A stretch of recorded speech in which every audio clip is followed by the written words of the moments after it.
Hello, welcome to another video. So today we're going to be looking at the power quality of small power supplies. So you've seen these all over the place. You probably have pretty good familiarity with what I'm talking about. Yeah, you've seen them all over your house, and I got a whole bunch of them here. So I'm talking about these. Piles and piles of these. So these little wall wart adapters or little power adapters that come with all your electronic devices. These small power supplies power, basically everything we use today. But a lot of these power supplies don't have some certain devices inside of them that cause, what we would call necessarily, good power quality. They're kind of a little less on the quality side, a little more on the cheap side. So we're going to look at a few things. So first, we have to talk about a few different factors. These factors, we're going to kind of gloss over them pretty fast. There's a lot more detailed information on a lot of these things online, and I'm sure I will be making videos on a lot of these things throughout time. But for now, we're going to give a quick definition of real power, quick definition of power factor. We're going to go over what total harmonic distortion is. It's a little bit more of an advanced topic, but it's fairly simple. And then I have this demonstration test box that I made with a bunch of switches on it, and it takes AC in and it gives us a little bit of DC on the output, and we can switch in various resistors and capacitors, and we can see how the power quality and factor and real power changes with the various different test conditions. And then I'm going to go over in a little linear regulating circuit, see how that's different from what's in here. And then we're just going to kind of go over quickly and just sum up everything that's on the list there. Power quality of small devices does matter. Scale the problem up a little to see the bigger picture. 100 million phone chargers get plugged in every night only in North America. They're using 10 watts average power, so they're using a gigawatt of real power. These chargers do not have power factor correction, so the power factor is about 0.5 in most cases. And what that means is 2 gigavolt amps has to be dealt with by the grid just to charge phones. The grid has systems in place to deal with this, and these small power devices often don't matter, but consider that dimmers and LED bulbs also have these same poor quality power supplies, and that 100 million devices becomes billions or tens of billions of devices. The work has to be done to make up for the losses of these power supplies means that grid equipment has to be more complicated to do the same amount of real work. Take this with a grain of salt, since small power supplies and equipment like this is a fraction of the grid power being consumed. In this slide, 2 examples of tiny power supplies are shown. These power supplies are both quite bad at handling current, and they state so on the specification of the supply. The Canon charger states a VA statistic for the input compared to the output power. This means it is effectively using about 21% of the input current. The Apple device doesn't fare much better at only 24% effective. I can bet what the first stage of both power supplies is, and we will see what causes the high comparative current consumption later in the video. Alright, so here's our description of real power. Specifically not getting into the math here. I'm just showing you a picture of what these things look like in real time. So you have a graph here, and we're showing voltage in blue, and we're showing current in red. We have amplitude, so this would be your voltage or the amount of current, so amps. And then we have time. So as time passes on, this thing's oscillating back and forth, up and down, going through. And your voltage and your current are doing this collectively with each other. So in AC, real power has the same shape of the graph. So these are both the same shape. So they both oscillate effectively like a sine wave with your typical household power. And the graphs are in alignment. So we would call this the same phase. So there's no separation between the two graphs. These are, when this is at its maximum, the blue line, the red line is also at its maximum. When the blue line's at 0, the red line's also at 0.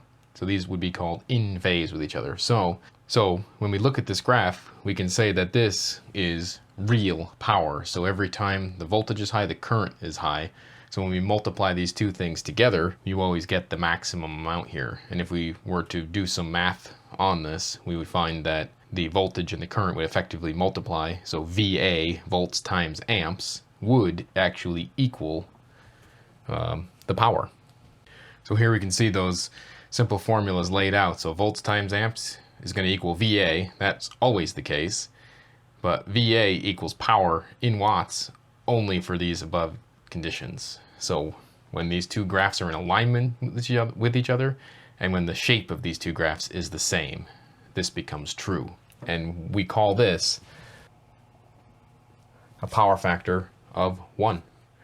So that means the VA equals the watts gives you a power factor of 1, which means all of the real power is being consumed by your device. This would be a purely resistive load, so no capacitive or inductive component to this. So in terms of a circuit symbol, you're looking at just a resistor, X ohms. So this is going to lead us into the next topic, which is power factor. All right, so power factor is a little bit different, and we're looking at a little bit of a different wave shape here, and I've specifically chose this shape for a reason we'll see in a little while. So blue is our voltage again, and red is our current. And you can see the current's much different shape here. And you can also see that it's not in alignment with the voltage peak anymore. So the peaks of the two are at different places, and the shapes of the waves are very different. Power factor in AC, kind of going a little out of order here. So the larger the difference, the lower the power factor. So the more these two things are not like each other or not in alignment with each other, the lower the power factor is going to be. So in AC, the graphs are not the same shape. So check. And then the graphs are not in alignment with one another. Check. So when those two conditions happen, the volts times amps still equals VA, but the volts times amps does not equal power in watts. And these two things get farther and farther away from each other the more these things change. And the big takeaway here is the lower the power factor means more current for the same power. So if you had a power factor of 0.5, that means it's going to take 10 VA to give you 5 real watts, which means your current, the voltage stays constant in both of these. The current has to double to make up for that difference. And that's really the major takeaway from this, and in terms of what the grid actually has to respond to is more current. And more current means more losses, because everything has some resistive component, and that resistive component means real power loss, no matter what. So a pure theoretical capacitor would have a power factor of 0, which means all of the energy that it absorbs gets put back into the grid. And the same for an inductor. But the fact is these things are non-ideal, and they never will be, because there's obviously a piece of wire. Just a piece of wire that has to connect these things together is going to have inductance, and the capacitor is going to have some resistance. So real components end up creating graphs that look like this, as opposed to nice perfect resistive loads and things like that. And the way we move power around is with transformers, which are big inductors, and so we're never going to see nice perfect sine waves unless we just have resistors for load everywhere, and that's not real. Okay, so the next part is total harmonic distortion, or THD in percent. And we're using the same wave shape here, and so what we have to do is look at the data another way. And what we're going to do is something called a fast Fourier transform, or an FFT. And what this does is it uses a bunch of math, and from that it can give a representation of the data in the frequency domain versus amplitude. So it basically puts the signal in bins and analyzes the frequency versus amplitude. So this graph over here is time versus amplitude. What we need to do is we need to take a sample of this over a period of time, and then we can actually determine frequencies versus amplitude. THD compares the fundamental to the sum of the harmonics. And so you get a percent because you're canceling out the frequency effectively. So again, THD compares the fundamental to the sum of the harmonics. So what we're looking at over here is an FFT of the voltage. So we have 60 hertz here in North America. We have an amplitude versus frequency. We have a nice smooth sine wave. So we have 1 bar that gets plotted on our FFT, and it's at 60 hertz. So the sum of the harmonics is 0, and so therefore 0 divided by whatever this number is still 0. So we have 0% THD, which is great. In reality, you're never going to see 0. It's probably going to be like 2 to 5%, somewhere in that range. But 0% THD is amazing. That's as good as it's going to get. And on the other side of that, we have this current graph, which is this funny looking thing. Definitely not a sine wave. So if we take a look at the FFT of the current, we see a whole bunch of bars. So it's not just one line anymore. And we actually see that at 120 hertz, the bar is bigger than at 60 hertz. So the sum of all these little bars here are all the harmonics. And in this case, the sum of the harmonics is greater than the fundamental. So that means we have more than 100% THD. So more than 100% THD is definitely what we would consider bad. You know, just in the same example, we can see that the voltage is fine. You know, there's no problems happening with the voltage, but the current is very poor. And this is what's going to create that poor power factor that we're talking about. You can actually have an FFT of the current and have a power factor of 0 with all of the, emphasize that, just 60 hertz. And that power factor will still, you know, still be 0, because if it's a pure capacitive or a pure inductive load, you won't have any harmonics. So the reason why we're looking at this in a separate example is because the FFT of the current, these harmonics that happen on the current, this poor wave shape, also contributes to the poor power factor and a lower quality of power. So there's two pieces we're looking at here. And in this specific example where we're looking at small power supplies, you know, we're going to see wave shapes that look like this a lot. So we are going to see some harmonics, and we're also going to see that non-alignment. So we're going to see the poor power factor. So that's it. That's a very, very quick and very basic example of what total harmonic distortion is. We're not doing any of the math here. I'm just showing you what it means effectively and what we're really looking for. So this is an example of really, really good THD, 0. And this is an example of really, really bad THD, or greater than 100%. All right, so the next part of this video, we have a demonstration test box here. So we have some connections here on the back, so we can plug in our power, not touch anything. And we have a line, hot, neutral, 0 volts, 170 volts. These don't actually matter which way you connect them, but they're labeled as such. And you can see this is AC to DC test box, 120 VAC in, 170 VDC out. Now, we'll see that this doesn't always happen. And then there's just no isolation, high voltage, danger, because, well, it is.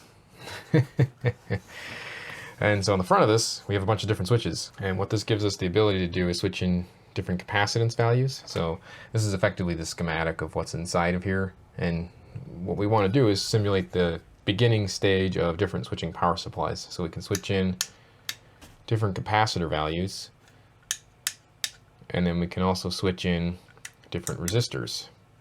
So effectively different load sizes can be switched on and off with these.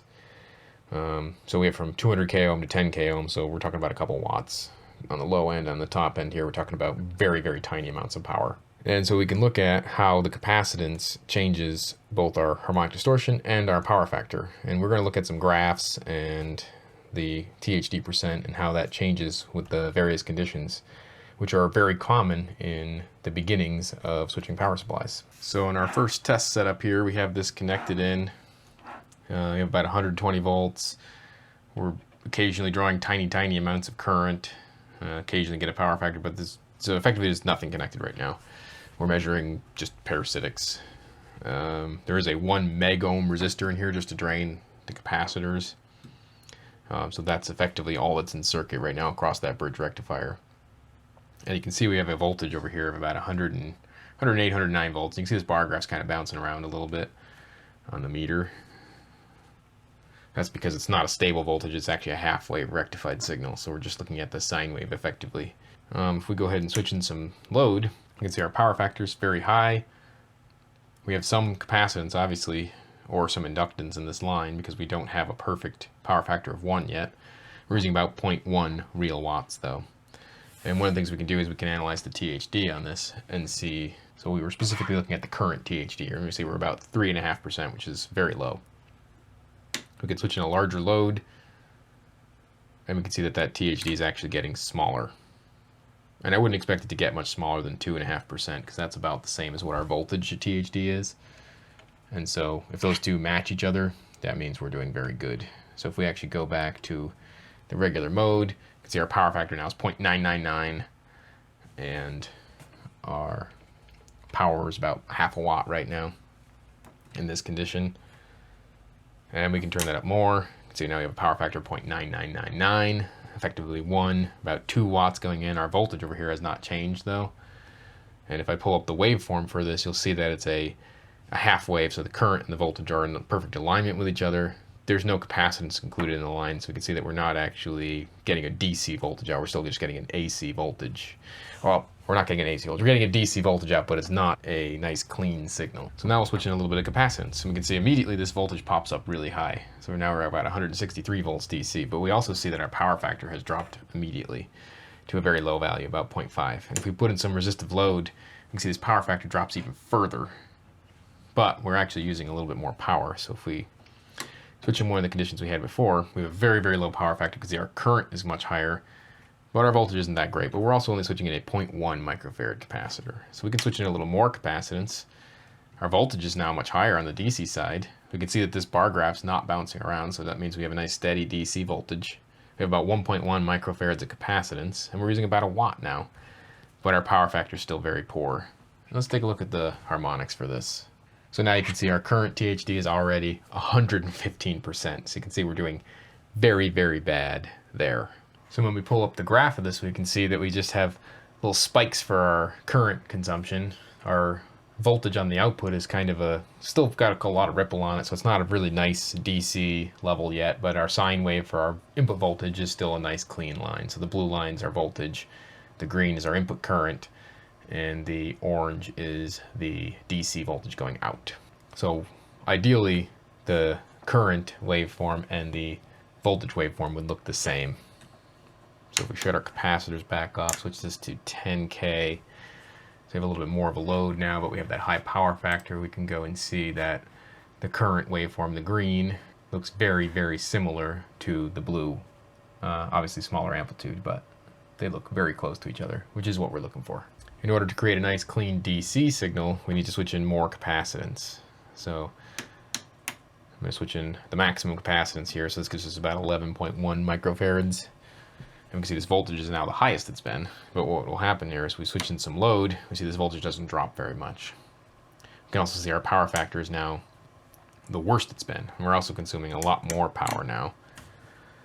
So if we take a look at power, you can see we're using over 1 watt now. See, our power factor is still terrible. And we can take a look at our distortion. And now you can see we're sitting around 170%. So the worst condition of all of these. And when we take a look at the graph for these values, now you see just a large spike in the current, and the current's not being consumed anywhere else along this. But one thing you notice now is the orange line, which is our DC output, is a nice clean DC output. So this test box lets us look at all these different conditions.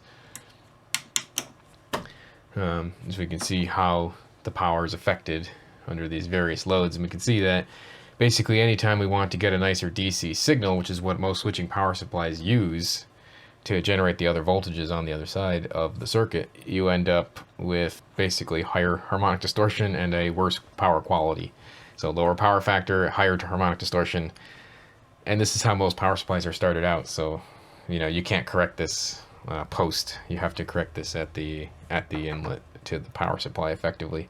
And there are power supplies that do have power factor correction, and that's a topic for another day, so I'm not really going to get into that right now. But just in looking at this power supply and the various conditions we can look at with this, we can see that it's very difficult to create a nice stable DC voltage and also have a good power factor with just basic components, which is how most power supplies start out. Okay, so now we have the circuit changed around a little bit, and we have this linear regulating circuit right here. And one of the things we're looking for is some goals, basically. So we want stable DC, we want a high power factor, we want low THD, we want reasonable efficiency, and we want simple, cheap circuitry. Oh, we just want everything, right?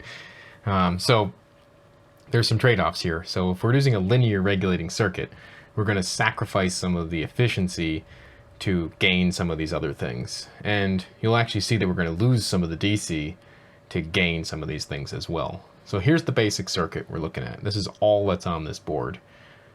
It's a bridge rectifier, which is actually in the test box. And then we have a transistor, which has a little bit of bias voltage coming in. A small capacitor on the base of that transistor, which is just going to kind of hold that value constant. We have our large output capacitance, so the 10 microfarads. We match that over here. And then we have our load resistor, which is set up on the board right here. And so this is very inexpensive. We're talking about a couple pennies for a transistor and a resistor and a capacitor. And the fact is, this circuit is a linear regulation. It's used in lots of newer LED bulbs for cheap and better power quality supply. So now let's go ahead and actually demonstrate that. The first thing we're going to look at here is we're now powered up. We don't have any of our capacitors or resistors here. We're just using these load resistors. You can see our DC voltage is a little lower than our higher value. We don't see any flicker going on here, so we have a nice constant value there. You can see our power factor is about 0.88, which is great. And you see our load power is a little lower, so we only have about 0.68 power here. What we can do is we can open up our THD. You can see our current THD is sitting around 53%. So we're seeing a significant improvement in our THD. Still not perfect, but quite a bit better than the straight through capacitor right on the bridge rectifier supply. So this linear regulator circuit is improving our power quality significantly, but it doesn't quite supply as much power, and it's also a little bit less efficient than that other supply in terms of real power to the output. So let's go ahead and take a look at the graph for this thing. And one of the things we'll notice is that we have a really nice smooth DC line going across, so the orange line is really nice. The AC wave, still the input voltage wave, looks great. And then the current waveform you see has a half a sine, and then a kind of a flat area, and then a lower half of a sine wave. So you can see it's not perfect, but it is more or less following the sine shape as opposed to being a big spike. So we got rid of the spike, we have it in alignment, so the voltage and current are in alignment with each other, and now we have a nice little piece of a sine wave as opposed to just a big spike. So significantly better power quality at the sacrifice of a little bit of efficiency. And for something like an LED bulb, this is actually a really good trade-off, because now we have the higher power quality, which is a requirement just for stability of power supplies and operation on dimmers and things like that. This opens up a lot more capabilities of an LED bulb as opposed to doing this technique, which is just a bridge rectifier capacitor, which is the way most power supplies operate. So some possible technology that is being used today. So this is already current tech. This is what's out there. So a linear regulator circuit as opposed to a switching regulator circuit, which is a whole other topic.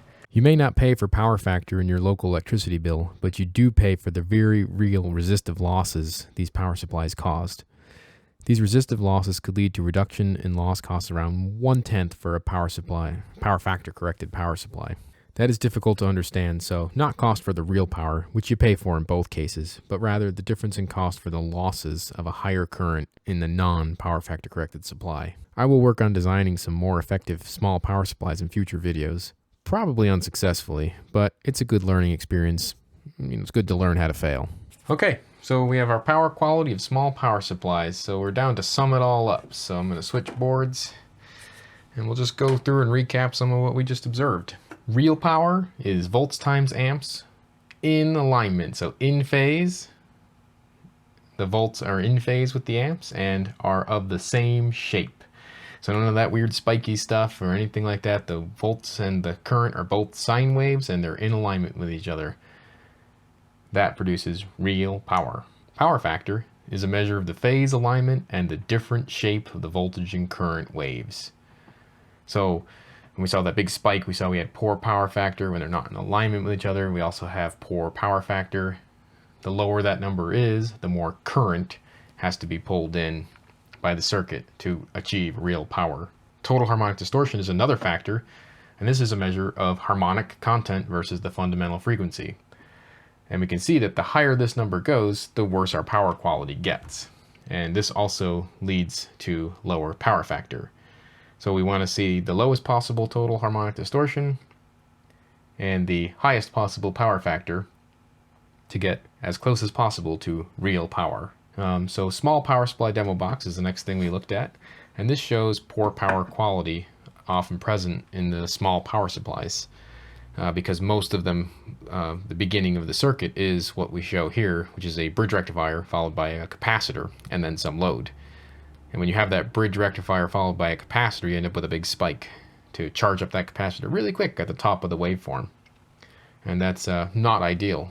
And You can see that we had very high THD, especially as we increased the load from this thing. And then the last thing we looked at was the linear regulator circuit. We're just demonstrating how you can get a little bit of a more stable DC voltage, but you sacrifice some of the overall power you get from that circuit. But as an advantage to that, you achieve lower current consumption, lower harmonic distortion. So we're on a better path with this supply by achieving more real power actually going to our final load, which is just a couple resistors in this case, and while doing that achieving low harmonic distortion, high power factor, meaning more of the power is actually going to our final load. Thanks for watching. If you made it all the way to the end, that's great. Really helps out when you watch the whole video. If you watch this video, whether you liked it or not, do me a huge favor and share with at least one other person. Take this video, watch it, and send it to at least one person. Send it to more people if you want, but really send it to at least one person. And that way I can get a little more exposure, and that YouTube algorithm says, hey, watch this guy's videos. Thanks for watching, like and subscribe, and send the video to at least one person. Thanks a lot.